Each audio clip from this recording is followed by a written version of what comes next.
नमस्कार मित्रों, आज मैं मुंशी प्रेमचंद जी की अमर कहानियों में से एक कहानी नैराश्य सुना रही हूँ। नैराश्य।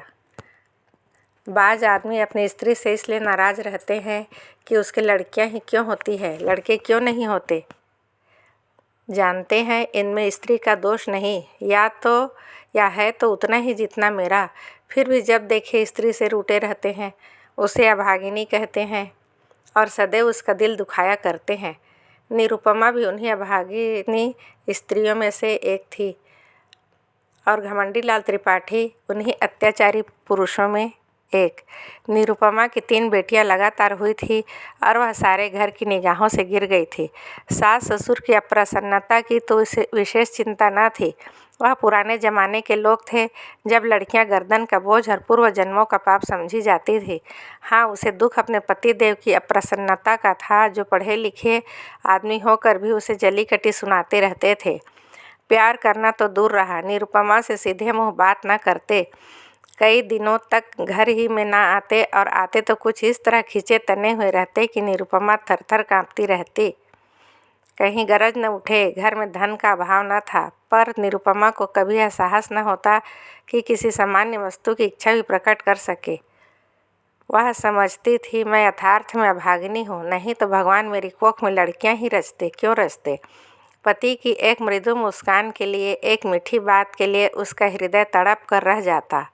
यहाँ तक कि वह अपनी लड़कियों को प्यार करते हुए सकुचाती थी कि कहीं लोग कहेंगे, पीतल की नथ पर इतना गुमान करती है। जब त्रिपाठी जी के घर में आने का समय होता तो वह किसी न किसी बहाने से लड़कियों को उनकी आंखों से दूर कर देती थी। सबसे बड़ी विपत्ति यह थी कि त्रिपाठी जी ने धमकी दी थी कि अब की कन्या हुई तो घर छोड़कर निकल जाऊंगा, इस नरक में क्षण भर भी न रहूँगा। निरुपमा को यह चिंता और भी खाई जाती थी। वह मंगल का व्रत रखती थी, रविवार, निर्जला एकादशी और न जाने कितने व्रत करती थी। स्नान पूजन तो नित्य का नियम था, पर किसी अनुष्ठान से मनोकामना न पूरी होती थी। नित्य अवहेलना, तिरस्कार, उपेक्षा, अपमान सहते सहते उसका चित्त संसार से विरक्त होता जाता था। जहाँ कान एक मीठी बात के लिए, आँखें एक प्रेम दृष्टि के लिए, हृदय एक आलिंगन के लिए तरस कर रह जाए, घर में अपनी कोई बात न पूछे, वहाँ जीवन से क्यों न रुचि हो जाए। एक दिन घोर निराशा की दशा में उसने अपनी बड़ी भावज को एक पत्र लिखा। एक एक अक्षर से असह्य वेदना टपक रही थी। भावज ने उत्तर दिया, तुम्हारे भैया जल्द तुम्हें विदा कराने जाएंगे। यहाँ आजकल एक सच्चे महात्मा आए हुए हैं जिनका आशीर्वाद कभी निष्फल नहीं जाता। यहाँ कई संतानहीन स्त्रियाँ उनका आशीर्वाद से पुत्रवती हो गई। पूर्ण आशा है कि तुम्हें भी उनका आशीर्वाद कल्याणकारी होगा। निरुपमा ने यह पत्र पति को दिखाया। त्रिपाठी जी उदासीन भाव से बोले, सृष्टि रचना महात्माओं के हाथ का काम नहीं, ईश्वर का काम है। निरुपमा, हाँ, लेकिन महात्माओं में भी तो कुछ सिद्धि होती है। घमंडी लाल, हाँ होती है, पर ऐसे महात्माओं के दर्शन दुर्लभ हैं। निरुपमा, मैं तो इस महात्मा के दर्शन करूँगी। घमंडी लाल, चली जाना। निरुपमा, जब बांझिनों के लड़के हुए तो मैं क्या उनसे भी गई गुजरी हूँ। घमंडी लाल, कह तो दिया भाई, चली जाना। यह करके भी देख लो। मुझे तो ऐसा मालूम होता है पुत्र का मुख देखना हमारे भाग्य में ही नहीं है। कई दिन बाद निरुपमा अपने भाई के साथ मायके गई।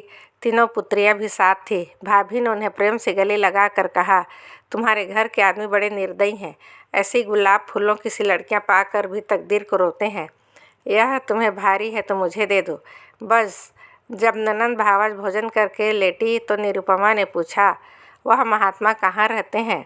भावज, ऐसी जल्दी क्या है, बता दूंगी। निरुपमा, है नगीच ही ना। भावज, बहुत नगीच, जब कहोगी तो उन्हें बुला दूंगी। निरुपमा, तो क्या तुम लोगों पर बहुत प्रसन्न है। भावज, दोनों व्यक्ति ही भोजन करते हैं, यहीं रहते हैं। निरुपमा, जब घर ही में वैद्य हैं तो मरिए क्यों, आज मुझे उनका दर्शन करा देना। भावज, भेंट क्या दोगी। निरुपमा, मैं किस लायक हूँ। भावज, अपनी सबसे छोटी लड़की को दे देना। निरुपमा, चलो गाली देती हो। भावज, अच्छा यह न सही, एक बार उन्हें प्रेम आलिंगन करने देना। निरुपमा, चलो गाली देती हो। अच्छा यह न सही, एक बार उन्हें प्रेम आलिंगन करने देना। निरुपमा, भाभी मुझसे ऐसी हंसी करोगी तो मैं चली जाऊंगी। भावज, वह महात्मा बड़े रसिया हैं। निरुपमा, तो चूल्हे में जाएं, कोई दुष्ट होगा। भावज, उनका आशीर्वाद तो वह इसी शर्त पर मिलेगा, वह और कोई भेंट स्वीकार ही नहीं करते। तुम तो यो बातें कर रही हो मानो उनकी प्रतिनिधि हो। हाँ, वह यह सब विषय मेरे ही द्वारा तय किया करते हैं। मैं भेंट लेती हूँ, मैं ही आशीर्वाद देती हूँ, मैं ही उनके हितार्थ भोजन कर लेती हूँ। निरुपमा, तो यह कहो कि तुमने मुझे बुलाने के लिए हीला निकाला है? नहीं, उनके साथ ही तुम्हें कुछ ऐसे गुर दूंगी जिससे तुम अपने घर आराम से रहो। इसके बाद दोनों सखियों में कानाफूसी होने लगी। जब भावज चुप हुई तो निरुपमा बोली, और जो कहीं फिर क्या ही हुई तो? भावज, तो क्या कुछ दिन तो शांति और सुख से जीवन कटेगा, यह दिन तो कोई लौटा न लेगा। पुत्र हुआ तो कहना ही क्या, पुत्री हुई तो फिर कोई नई युक्ति निकाली जाएगी। तुम्हारे घर के जैसे अक्ल के दुश्मनों के साथ ऐसे ही चाले चलने से गुजारा है। निरुपमा, मुझे तो संकोच मालूम होता है। भावज, त्रिपाठी जी को 2-4 दिन में पत्र लिख देना कि महात्मा जी के दर्शन हुए और उन्होंने मुझे वरदान दिया है। ईश्वर ने चाहा तो उसी दिन से तुम्हारी मान प्रतिष्ठा होने लगेगी। घमंडी दौड़े हुए आएंगे और तुम्हारे ऊपर प्राण निछावर करेंगे। कम से कम साल भर तो चैन की बंसी बजाना, उसके बाद देखी जाएगी। निरुपमा, पति से कपट करो तो पाप न लगेगा? भावज, ऐसे स्वार्थियों से कपट करना पुण्य है। 3-4 महीने के बाद निरुपमा अपने घर आई। घमंडी लालू से विदा कराने गए थे। सलहज ने महात्मा जी का रंग और भी चोखा कर दिया। बोली, ऐसा तो किसी को देखा नहीं कि इस महात्मा जी ने वरदान दिया हो और वह पूरा ना हो गया हो। हाँ, जिसका भाग्य फूट जाए उसे कोई क्या कर सकता है। घमंडी लाल, प्रत्यक्ष तो वरदान और आशीर्वाद की उपेक्षा ही करते हैं। इन बातों पर विश्वास करना आजकल संकोचजनक मालूम होता है, पर उनके दिल पर असर जरूर हुआ। निरुपमा की खातिरदारियाँ होनी शुरू हुई। जब वह गर्भवती हुई तो सबके दिलों में नई नई आशाएं हिलोरे लेने लगी। सास जो उठते गाली और बैठते व्यंग से बातें करती थी, अब उसे पान की तरह फेरती। बेटी, तुम रहने दो, मैं ही रसोई बना लूँगी, तुम्हारा सिर दुखने लगेगा। कभी निरुपमा कल से पानी का चारपाई उठाने लगती तो सास दौड़ती, बहू रहने दो, मैं आती हूँ, तुम कोई भारी चीज़ मत उठाया करो। लड़कियों की बात और होती है, उन पर किसी बात का असर नहीं होता। लड़के तो गर्भ में ही मेहमान करने लगते हैं। अब निरुपमा के लिए दूध का उठौना किया गया जिससे बालक पुष्ट और गोरा हो। घमंडी वस्त्राभूषणों पर उतारू हो गए। हर महीने एक न एक नई चीज़ लाते। निरुपमा का जीवन इतना सुखमय कभी न था। उस समय भी नहीं जब नवेली वधू थी। महीने गुजरने लगे। निरुपमा को अनुभूत लक्षणों से विदित होने लगा कि यह कन्या ही है, पर वह इस भेद को गुप्त रखती थी। सोचती सावन की धूप है, उसका क्या भरोसा, जितनी चीज़ धूप में सुखानी हो सुखा लो, फिर तो घटा छाएगी ही। बात बात पर बिगड़ती। वह कभी इतनी मानशिला न थी, पर घर में कोई चूक चू तक न करता, कहीं बहू का दिल न दुखे।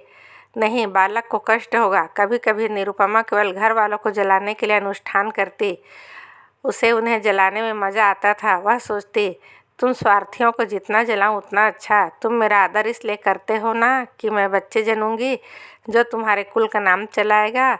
मैं कुछ नहीं हूँ, बालक ही सब कुछ है। मेरा अपना कोई महत्व नहीं है। जो कुछ है वह बालक के नाते। यह मेरे पति हैं। पहले इन्हें मुझ पर कितना प्रेम था, तब इन्हें संसार लोलुप न हुए थे। अब इनका प्रेम केवल स्वार्थ का स्वांग है। मैं भी पशु हूँ जिसे दूध के लिए चारा पानी दिया जाता है। खैर, यही सही, इस वक्त तो तुम मेरे काबू में आए हो। जितने गहने बन सके बनवा लूँ, इन्हें तो छीन न लोगे। इस तरह 10 महीने पूरे हो गए। निरुपमा की दोनों ननदें ससुराल से बुलाई गई। बच्चे के लिए पहले ही सोने के गहने बनवा लिए गए। दूध के लिए एक सुंदर दुधार गाय मोल ले ली गई। घमंडी लाल उसे हवा खिलाने को एक छोटी सी सेज गाड़ी लाए। जिस दिन निरुपमा को प्रसव वेदना होने लगी, द्वार पर पंडित जी मुहूर्त देखने के लिए बुलाए गए। एक मीर शिकार बंदूक छोड़ने को बुलाया गया। गाय ने मंगल गान के लिए बटोर ली गई। घर से तिल तिल कर खबर मंगाई जाती थी, क्या हुआ। लेडी डॉक्टर भी बुलाई गई। बाजे वाले हुक्म के इंतजार में बैठे थे। पामर भी अपनी सारंगी लिए जच्चा मान करे नंदलाल सो की तान सुनाने को तैयार बैठा था। सारी तैयारियां, सारी आशाएं, सारा उत्साह समारोह एक ही शब्द पर अवलंबित था।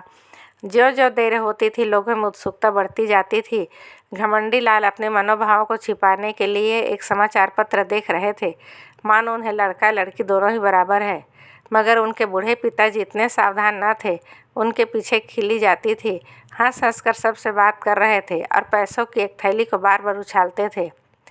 मीर शिकार ने कहा, मालिक से अब की पगड़ी दुपट्टा लूँगा। पिताजी ने खिलकर कहा, अबे कितनी पगड़ियाँ लेगा? इतनी बेभाव की दूंगा कि सर के बाल गंजे हो जाएंगे। पामर बोला, सरकार अब की कुछ जीविका लूँ? पिताजी खिलकर बोले, अबे कितनी खाएगा? खिला खिला कर पेट फाड़ दूंगा। सहसा महरी घर में से निकली, कुछ घबराई सी थी। वह भी कुछ बोलने भी ना पाई थी कि मीर शिकार ने बंदूक फेर कर ही दी। बंदूक छूटनी थी कि रोशनी चौकी की तान भी छिड़ गई। पामर भी कमर कसकर नाचने को खड़ा हो गया। महरी, अरे तुम सब के सब भंग खा गए हो क्या? मीर शिकार, क्या हुआ? महरी, हुआ क्या? लड़की हुई है। पिताजी, जी लड़की हुई है। यह कहते कहते कमर थाम कर बैठ गया, मानो वज्र गिर पड़ा। घमंडी लाल कमरे से निकल कर आए और बोले, जाकर लेडी डॉक्टर से तो पूछ, अच्छी तरह देख ना ले, देखा सुना चल खड़ी हुई। महरी, बाबूजी मैंने तो आँखों से देखा है। घमंडी लाल, कन्या ही है। पिता, हमारी तकदीर ही ऐसी है बेटा। जाओ रे सब के सब, तुम सभी के भाग्य में कुछ पाना ना लिखा था तो कहाँ से पाते, भाग जाओ। सैकड़ों रुपये पर पानी फिर गया, सारी तैयारी मिट्टी में मिल गई। घमंडी लाल, इस महात्मा से पूछना चाहिए, मैं आज डाक से जरा बच्चा की खबर लेता हूँ। पिता, धूर्त है धूर्त। घमंडी लाल, मैं उनकी सारी धूर्तता निकाल दूंगा। मारे डंडों के खोपड़ी ना तोड़ दूँ तो कहिएगा। चंडाल कहीं का, उसके कारण मेरे सैकड़ों रुपये पर पानी फिर गया। यह सेज गाड़ी, यह गाय, यह पलना, यह सोने के गहने किसके सिर पटकूँ? ऐसे ही उसने कितनों को ही ठगा होगा। एक दफ़ा बच्चे की मरम्मत हो जाती तो ठीक हो जाता। पिताजी, बेटा उसका दोष नहीं, अपने भाग्य का दोष है। घमंडी लाल, उसने क्यों कहा ऐसा नहीं होगा? औरतों से इस पाखंड के लिए कितने ही रुपए ऐंठे होंगे, वह सब उन्हें उगलना पड़ेगा, नहीं तो पुलिस में रपट कर दूंगा। कानून में पाखंड का भी तो दंड है। मैं पहले ही चौका था, हो ना हो पाखंडी है, लेकिन मेरी सलहज ने धोखा दिया, नहीं तो मैं ऐसे पाजियों के पंजे में कब आने वाला था। एक ही सुअर है पिताजी, बेटा सब्र करो। ईश्वर को जो कुछ मंजूर था वह हुआ। लड़का लड़की दोनों ही ईश्वर की देन है। जहाँ 3 हवा है एक और सही। पिता और पुत्र में तो यह बातें होती रही। पामर, मीर शिकार आदि ने अपने अपने डंडे संभाले और अपनी राह चले। घर में मातम से छा गया। लेडी डॉक्टर भी विदा कर दी गई। शौर में जच्चा और दाई के सिवा कोई न रहा। वृद्धा माता तो इतनी हताश हुई कि उसी वक्त अटवास खटवास लेकर पड़ी रही। जब बच्चे की बरही हो गई तो घमंडी लाल स्त्री के पास गए और सरोज भाव से बोले, फिर लड़की हो गई। निरुपमा, क्या करूं, मेरा क्या बस। घमंडी लाल, उस पापी धूर्त ने बड़ा चकमा दिया। निरुपमा, अब क्या कहे, मेरे भाग्य ही में ना होगा, नहीं तो वहाँ कितनी ही औरतें बाबा जी को रात दिन घेरे रहती थी। वह किसी से कुछ लेते तो कहती कि धूर्त है, कसम ले लो मैंने एक कौड़ी भी उन्हें दी हो। घमंडी लाल, उसने लिया या न लिया, यहाँ तो दिवाला निकल गया। मालूम हो गया तकदीर में पुत्र नहीं लिखा है, कुल का नाम डूबना ही है। तो क्या आज डूबा, क्या 10 साल बाद डूबा, अब कहीं चला जाऊंगा, गृहस्थी में कौन सा सुख रखा है। वह बहुत देर तक खड़े खड़े अपने भाग्य को रोते रहे, पर निरुपमा ने सिर तक न उठाया। निरुपमा के सिर फिर वही विपत्ति आ पड़ी, फिर वही ताने, वही अपमान, वही अनादर, वही छीछा लेदर। किसी को चिंता न रहती कि खाती पीती है या नहीं, अच्छी है या बीमार, दुखी है या सुखी। घमंडी लाल यद्यपि कहीं न गए, पर निरुपमा को यही धमकी प्रायः नित्य ही मिलती रहती थी। कई महीने यूँ ही गुजर गए तो निरुपमा ने फिर भावज को लिखा, तुमने और भी मुझे विपत्ति में डाल दिया, इससे तो पहले ही भली थी, अब तो कोई बात भी नहीं पूछता, मरती है या जीती है। अगर यही दशा रही तो स्वामी जी चाहे संन्यास ले या ना ले, लेकिन मैं ही संसार का अवश्य त्याग दूंगी। भाभी ये पत्र पाकर परिस्थिति समझ गई। अब कि उसने निरुपमा को बुलाया नहीं, जानती थी कि लोग विदा ही ना करेंगे। पति को लेकर स्वयं आ पहुंची। उसका नाम सुकेशी था। बड़ी मिलनसार, चतुर, विनोदशील स्त्री थी। आते ही निरुपमा की गोद में कन्या देखी तो बोली, अरे यह क्या? सास, भाग्य है और क्या। सुकेशी, भाग्य कैसा? इसने महात्मा जी की बातें भुला दी होंगी, ऐसा तो हो ही नहीं सकता। वह मुँह से जो कुछ कह दे वह ना हो। क्यों जी, तुमने मंगल का व्रत रखा? निरुपमा, बराबर एक व्रत भी न छोड़ा। सुकेशी, 5 ब्राह्मणों को मंगल के दिन भोजन कराती रही। निरुपमा, यह तो उन्होंने नहीं कहा था, सुकेशी, तुम्हारा सिर मुझे खूब याद है। मेरे सामने उन्होंने बहुत जोर देकर कहा था, तुमने सोचा होगा ब्राह्मणों को भोजन कराने से क्या होता है। यह न समझा कि कोई अनुष्ठान सफल नहीं होता जब तक विधिवत उसका पालन न किया जाए। सास, इसने कभी इसकी चर्चा ही नहीं की। 5 या 10 ब्राह्मणों को जिमा देती। तुम्हारे धर्म से कुछ कमी नहीं है। सुकेशी, कुछ नहीं, भूल हो गई और क्या। रानी, बेटे का मुँह यूँ देखना नसीब नहीं होता। बड़े बड़े जप तप करने पड़ते हैं। तुम मंगल के व्रत से ही घबरा गई। सास, अभागिनी है और क्या। घमंडी लाल, ऐसी कौन सी बड़ी बातें थी जो याद न रही। वह हम लोगों को जलाना चाहती है। सास, वही तो कहूँ कि महात्मा की बात कैसे निष्फल हुई। यह 7 वर्षों से तुलसी माई को दिया चढ़ाया, जब जाकर बच्चे का जन्म हुआ। घमंडी लाल, इन्होंने समझा था कि दाल भात का कौर है। सुकेशी, खैर अब जो हुआ सो हुआ, कल मंगल है, फिर व्रत रखो। अब की 7 ब्राह्मणों को जिमाओ, देखें कैसे महात्मा जी की बात नहीं पूरी होती। घमंडी लाल, व्यर्थ है, इनके लिए कुछ ना होगा। सुकेशी, बापूजी, आप विद्वान समझदार होकर भी इतना दिल छोटा करते हैं। अभी आपकी उम्र क्या है, कितने पुत्र लीजिएगा। नाको दम न हो जाए तो कहिएगा। सास, बेटी, दूध पुत से भी किसी का मन भरा है। सुकेशी, ईश्वर ने चाहा तो आप लोगों का मन भर जाएगा, मेरा तो मन भर गया। घमंडी लाल, सुनती हो महारानी, आपकी कोई गोल मोल मत करना। अपनी भाभी से कुछ ब्यौरा अच्छी तरह पूछ लेना। सुकेशी, आप निश्चिंत रहें, मैं याद करा दूंगी। क्या भोजन करना होगा, कैसे रहना होगा, कैसे स्नान करना होगा, यह सब लिखा दूंगी। और अम्मा जी, आज से 18 मास बाद आपसे कोई भारी इनाम लूँगी। सुकेशी 1 सप्ताह यहाँ रही और निरुपमा को खूब सिखा पढ़ाकर चली गई। निरुपमा का एक बाल फिर चमका। घमंडी लाल अब की इतने आश्वासित से हुए। सास फिर उसे पान की भांति फेरने लगी। लोग उसका मुंह जोहने लगे। दिन गुजरने लगे।